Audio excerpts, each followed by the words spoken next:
Anak saya melamar di kapal Thailand, kapalnya kapal kargo ditawari, Pak. Tiba-tiba sampai ke Thailand, diinapi di hotel, menunggu di sana. Anak saya bertanya, kok kita nggak naik-naik Cap?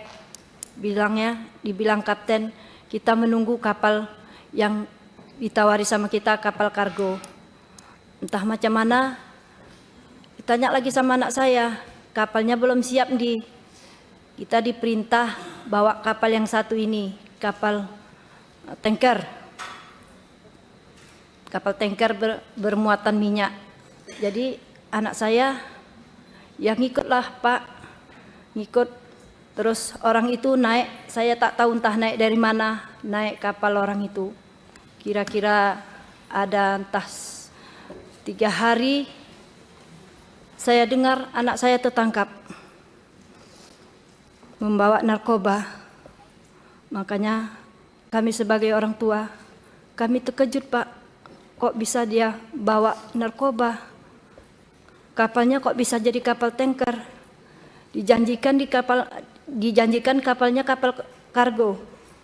Di kontrak kerjanya pun kapal kargo. Jadi saya selaku orang tua, saya mohon keadilan sama Bapak, membantu saya untuk menyelesaikan masalah anak saya ini Pak. Saya mohon Pak, karena saya tanya anak saya, dia tidak mengetahui barang itu Pak.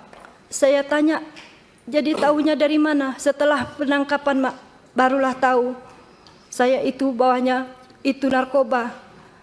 Jadi apa kamu nggak bertanya? Saya tanya, waktu barang itu masuk, disuruh kapten kami mengangkat. Begitu saya angkat, saya udah nggak enak. Saya bilang sama kawan, ya kok ini barangnya, tapi kita mau bawa minyak. Kalian nggak curiga? Kenapa ini tak betul lagi? Masa kapalnya bawa ini kotak-kotak, ini tak betul lagi. Mana tahu ini isinya bom. Itu anak saya bilang Pak.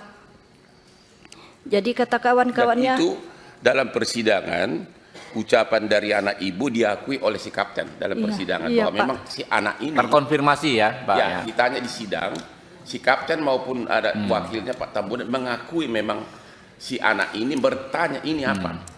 Oke. Gitu. Tapi di persidangan si kaptennya tiba-tiba ngaku bahwa isinya dia taunya emas dan uang.